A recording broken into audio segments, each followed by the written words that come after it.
some dramatic story about his latest startup idea or girlfriend, get mom and dad all excited, and disappear again when things got too real. I didn't complain, not out loud, but it wore on me. The little digs, the passive comments. Well, Jason's always had that spark, you know? Or, not everyone's meant to be flashy. Some people are just more supportive types. I took it in stride. I told myself they were from a different generation, that they didn't mean anything by it, that maybe, just maybe, they'd realize everything I'd done for them one day. Then came the moment that broke something in me. It was a Saturday afternoon in April when Mom casually dropped it into conversation over tea. No fanfare, no setup, just a soft, almost cheerful, "Oh, we finally finalized our will last week. Isn't that a relief?" I blinked. "Oh, that's good. Glad you're getting all that sorted." She nodded, stirring her tea slowly, like she was trying to remember if she added sugar. "Yes. We left everything to Jason, of course. Makes the most sense. He's the oldest. And he's got plans, you know? Real ambitions." I didn't even know what to say at first. I laughed, not because it was funny, but because I was sure I'd misheard. "Wait, everything? As in, the house? The car? The savings?" She nodded again, this time without even glancing at me. "Mm. It's just simpler that way. You're doing fine on your own. You don't really need anything from us." That word, need, it hit me harder than I expected. Like the past 15 years of unpaid bills and grocery bags and roof repairs meant nothing because I wasn't the one with a sob story or a spotlight. I'd never asked them for a thing. I thought that meant they respected me. Turns out, it just made me invisible. I didn't get angry. Not right away. I went home, sat in my apartment, stared at the ceiling for a while. My fridge still had leftovers from their Sunday grocery run. The internet I paid for had just gone up $5 a month, and I hadn't even blinked. I thought about every little thing I'd done, every time I prioritized their comfort over mine. Then I opened my bank app and started making changes. First went the auto pay for their utilities, then the grocery budget. I deleted the recurring reminder I had set: Sunday, parents, groceries. I didn't announce anything. I didn't say a word. I just stopped. 3 weeks went by. I half expected a call, but nothing. Not until a Wednesday evening, around 7:42 p.m. My phone buzzed with a text from Dad. No greeting. No, how are you? Just, power just got shut off. You forget to pay. I stared at the screen. It took me a second to realize he genuinely thought I had forgotten. Like the utilities weren't even their responsibility anymore. I typed, then deleted, then typed again. I kept it short. 5 words. Not my house. Good luck. That was the moment I realized how deep their entitlement really ran. They didn't just take me for granted. They'd built an entire system around it. A system where Jason was the visionary and I was the support staff. Where my contributions didn't warrant recognition because they were never really mine to give. They were expected, like breathing. The silence after that text was interesting. No follow-up. No apology. Not even a passive-aggressive thumbs up. Just silence. Until the groceries ran out. The next Sunday, I went for a walk. The sun was out, birds chirping. It felt strange not to be hauling paper bags into their kitchen, but peaceful, freeing. I ended up at a little cafe on the corner, ordered myself a proper breakfast for once: eggs, toast, and orange juice that wasn't on sale. Halfway through my meal, my phone buzzed again. This time, it was Mom. "Grocery day," she wrote. Just those 2 words.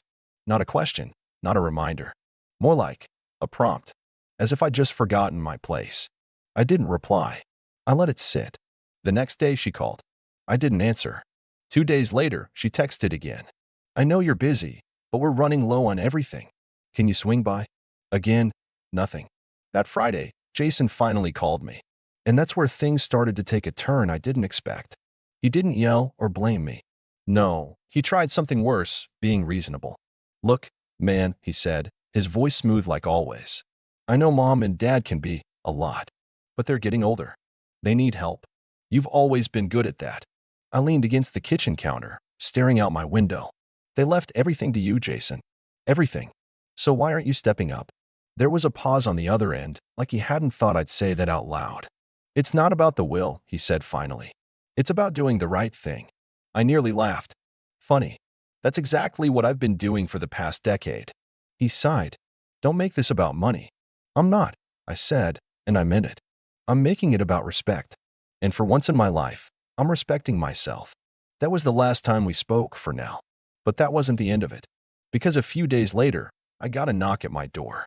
And when I opened it, what I saw made my stomach twist, not out of guilt, but a kind of disbelief that still hadn't worn off. Standing there, disheveled, holding a bag of melting groceries, was my father. He looked older than I remembered. Not in a dramatic, time has passed sort of way, but in that subtle, uncomfortable sense that life had started wearing him down and he didn't know how to handle it. His posture wasn't as stiff as usual, and he didn't bark my name like he sometimes did. He just stood there, holding that plastic grocery bag like it was proof he still had some kind of dignity left. "Hey," he said. Just that. I didn't say anything. I held the door open, but I didn't move out of the way. He sighed, shifting the bag in his hands. "Didn't know what kind of milk you drink. Got whole. That's still okay." It hit me then, he thought this was some kind of peace offering. That a bag of groceries could balance out years of neglect, or at least buy him back the unpaid labor I'd stopped giving. I didn't move. "You want to come in?" I asked flatly, not out of warmth, but because I wanted to see where this was going. He nodded, stepped inside awkwardly like it wasn't the same apartment he used to just stroll into whenever he felt like it. He placed the bag on the kitchen counter and stood there, hands in his pockets, pretending to admire the place even though he'd seen it dozens of times before. "It's nice," he said. "Clean." I stared at him. "Why are you here, Dad?" He looked at me like I'd just asked something impossibly complicated. "Your mother's. Well, she's not happy. About the will thing. She didn't think it'd upset you so much." I raised my eyebrows. "She didn't think disinheriting me would upset me?" He rubbed his jaw, looked away. "It wasn't personal." "Then who was it about?" I asked. "Because if it was about fairness, or effort, or who actually shows up, don't tell me you thought Jason deserved everything more than I did." Silence. I let it sit. He sighed again, heavier this time. "We figured he'd need it more. You've always been solid, responsible. You make do." Jason's still finding his footing. I wanted to scream. That word again, need. Like I was a backup generator that didn't need maintenance because I never failed. Because I functioned. "That's the problem," I said quietly. "You confuse reliability with not needing love. With not needing respect." He looked down. "We didn't mean for it to come off that way." I leaned against the wall, arms folded. "That's the thing, Dad. It didn't come off that way. It is that way. You wrote it down. Signed it. Had it notarized." He glanced at the bag on the counter. "The power's back, but barely. We had to move some stuff around." I nodded. "Good. That's what adults do." He blinked at me. "So that's it? You're just done." That was the moment. Right there. Where the full weight of it hit him. That I wasn't bluffing. That the years of me being the fallback, the quiet helper, the dutiful son who never asked for anything, that version of me didn't live here anymore. I didn't answer. I just walked over to the bag he brought, took out the milk, and slid it into my fridge without a word. The silence in the room thickened. He looked around, like he didn't know where to go from here. "We didn't expect this," he admitted, voice low. "No," I said, meeting his eyes. "You expected me to keep doing everything for you. For free. Forever. Because you thought I'd be too afraid to stop. That I'd be too loyal. Too grateful. Too passive." He didn't deny it. Then I saw it, just for a second, the flicker of something in his face that wasn't shame or guilt. It was fear. Not because I was angry, but because he realized I had something he didn't. Boundaries. The doorbell rang. He looked startled, and I frowned, brushing past him to answer it. Standing there was Jason. Hair perfectly styled, sunglasses on his head, sleeves rolled up like he was coming from some lunch meeting with an investor he hadn't actually booked. "Hey," he said, flashing that easy smile. "Dad said you were being stubborn." My jaw clenched. "You're kidding." He held up his hands. "Look, I get it. You're mad. Rightfully. But this isn't how family solves things." "Family," I said, crossing my arms. Funny, I didn't realize I counted as family. Jason stepped inside without being invited, as always. He gave the place a quick glance and dropped onto my couch like he owned the place. "Come on, man. It's just paperwork. The will can be changed. What matters is that we move forward." I shut the door behind me, slower than I needed to. "Move forward," I repeated. "After years of me doing everything while you played business dress-up and called it ambition?" Jason laughed, too loud. "You always take things so personally." Dad hovered behind me, arms crossed. "Can't we all just sit down and talk about this like adults?" That's when something in me clicked. Something cold, calm, and final. I am an adult, I said. That's the difference.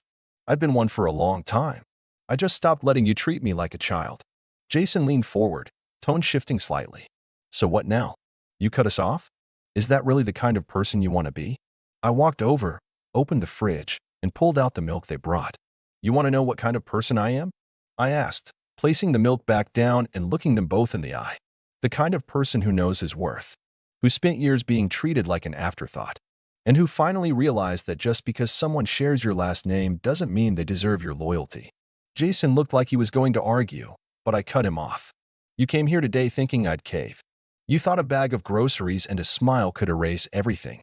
But you're too late. Dad took a step forward. So that's it. I nodded once. That's it.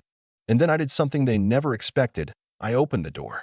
Not because I was kicking them out in some grand, theatrical way, but because they no longer belonged here. Not in my space. Not in my life. Jason stood up slowly. You'll regret this. No, I said. You will. Dad gave me one last look, like he wanted to say something. But he didn't. He just walked out after Jason, the door closing quietly behind them. And for the first time in my adult life, the silence that followed didn't feel like punishment. It felt like peace. The days after that confrontation were eerily calm. You'd think cutting off both your parents and your brother in one afternoon would bring some dramatic fallout. Maybe neighbors whispering, relatives calling, some kind of backlash. But there was none of that. Just silence. And for a while, I almost convinced myself maybe they'd actually gotten the message. Maybe it sunk in. Maybe they were sitting around that cold, dark house they forgot how to manage without me realizing what they'd done. But of course, that would have been too easy. It started subtly. A couple of my mutual family contacts, old aunts and uncles I barely spoke to, started liking Jason's vague, dramatic posts on Facebook. Things like, some people would rather burn bridges than be there when it really matters, and when you're always the one helping, you forget who really needs you the most. Real cryptic, guilt-trippy nonsense that only made sense if you already had the whole story backward. Then came the messages. My cousin Anna messaged me one evening out of nowhere. Hey, just heard there's some tension with the fam. Everything okay? I kept it short, just needed space. She sent back a thumbs up, followed by, hope it works out. I know your parents love you. That was the part that stung more than it should have. They love you. Maybe. But love without respect isn't love that matters. Not when it comes with conditions and blind favoritism. By the second week, I got a call from my mom. I didn't pick up. She didn't leave a voicemail. Just a missed call. The next day, a text. We haven't heard from you. Hope you're not still upset. Still upset. Like I had thrown a tantrum. Like I was sulking. Not reclaiming something that had been stripped from me, little by little, for over a decade. I didn't respond. Instead, I poured myself into my own life. I started small, reorganizing my apartment, signing up for a cooking class I'd been too busy to attend before. I even took a weekend trip to the coast, something I hadn't done in years because I'd always budgeted my time and money around my family's needs. And I started remembering what it felt like to live for myself. But the peace didn't last. Not for long. About 3 weeks after the confrontation, I got a letter in the mail. Not a bill. Not junk. A formal envelope with my name handwritten in that neat, careful script my mother always used when writing Christmas cards. Inside was a note. No, dear Daniel. No, love, Mom and Dad. Just this. If this is how you want things to be, we understand. But don't forget family is forever. And when we're gone, you'll have to live with how you treated us. I read it 3 times. I almost laughed. There it was. The emotional blackmail. Not an apology. Not an acknowledgement. Just a final attempt to shame me back into servitude. To make me feel guilty for putting myself first. And the irony? I hadn't treated them badly. I hadn't yelled. I hadn't gone on social media to expose them. I simply stopped sacrificing for people who only saw me as a backup plan. I stared at that letter for a while. I didn't throw it out. I didn't keep it either. I slid it back into the envelope, tucked it into a folder in the back of my filing cabinet labeled family, just in case I ever needed the reminder. That weekend, I was at the local market when I ran into Mrs. Kaplan, an old neighbor from my childhood street. She recognized me immediately, even though it had been years. Danny, she said, her voice like sunshine. Oh my goodness, look at you. We chatted for a few minutes, small talk, catching up. And then she asked how my parents were. I hesitated. They're figuring things out, I said carefully. She gave me a strange look. You know, I bumped into your mom last week. She told me you were going through something, that you'd been distant lately. I just told her, well, he's always been the one keeping everything together. Give the boy a break. I smiled at that. Mrs. Kaplan had always seen more than she let on. But what she said next caught me off guard. She also mentioned something about selling the house. Said Jason was going to handle everything. My heart slowed. Selling the house? Mrs. Kaplan nodded. Said they couldn't keep up with the bills. That Jason had a real estate contact. She seemed nervous. I stood there for a moment, processing it. My parents' house wasn't just property, it was history, memories, roots. And now Jason, who hadn't paid a single cent toward it, was suddenly in charge of selling it? I thanked her, made polite goodbyes, and walked home faster than I meant to. Once I got inside, I sat down and started digging. Public real estate records, property listings, anything that might confirm what I just heard. And there it was, listed just 2 days ago. A modest 3-bedroom home on Hawthorne Lane, with a caption that read, "Charming family home with potential. Sold as is. Contact Jason M. for details." I stared at it. So that was their plan. When I stopped being useful, they didn't downsize or figure out how to budget. They just handed everything over to Jason. Again, the same Jason who'd mismanaged every business venture he'd ever started. The same Jason who called me stubborn and ungrateful for finally setting boundaries. And now he was selling the house I helped maintain for over a decade. The final cherry on top? The photos. There were fresh renovations in the kitchen, new backsplash, repainted cabinets. Which meant they had the money. At least enough to make the house look good for buyers. They just didn't want to use it on bills or groceries. Not when they still assumed I'd keep doing it. But now they'd burned that bridge. And they were about to learn something they should have realized a long time ago. Jason might have been the face they showed the world, the spark, the visionary, the favorite. But I was the one who knew where everything really stood. The one who paid attention. Who kept records. Who knew the legal loopholes they'd blindly walked into while assuming I'd never push back. And I wasn't going to let him sell that house without a fight. Especially not when they'd written me out of their will. That was the moment I opened my own filing cabinet, pulled out a folder marked maintenance receipts, and started planning. I spent the next 48 hours combing through every folder, document, and email I had. Not out of pettiness, though, sure, that helped fuel the engine, but out of something colder and more precise, clarity. I had years' worth of bank statements, contractor receipts, utility payments, grocery logs, and even the agreement I'd signed when I lent my parents 10 grand to fix their roof. At the time, it was casual, just something to have on paper because you never know, and we laughed about it over dinner. But now, that paper was gold. Most people don't think about what it means to be the one, keeping everything together, until the day you stop. They don't realize just how many strings you hold until you let go, and everything falls apart. Jason hadn't counted on that. Neither had my parents. I emailed a real estate attorney the next morning, laid out the situation plainly. My parents were attempting to sell their house, a house I'd financially supported and maintained for over a decade, after completely cutting me out of their will. I made it clear I wasn't trying to claim ownership, but I was challenging the nature of the agreement. Because my financial involvement wasn't some goodwill gesture. It was systematic, recurring, expected. In short, if they wanted to treat me like a silent investor, then they were about to learn what happens when your investor speaks up. The lawyer responded within hours. I had a case. Not to own the house, but to legally dispute the proceeds of the sale under the basis of equitable interest. Especially with the documentation I had proof of financial contributions, utility payments, maintenance coverage,